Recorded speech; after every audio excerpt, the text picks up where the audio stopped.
Не могу понять. Ну я хотел тебе.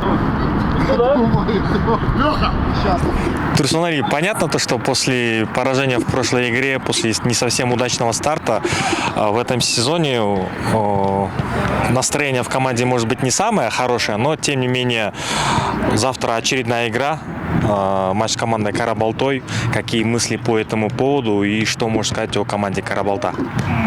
Здравствуйте. Да, у нас были неудачные игры, в том числе вот последняя игра с Алгой. Вот. Но мы сделали работу над ошибками. Завтра выйдем, постараемся выиграть, сделать все, чтобы порадовать болельщиков, клуб. По Карабалте, Карабалта хорошая, молодая команда, амбициозная. Завтра мы постараемся выиграть, забрать свои очки. Рамазан! Что?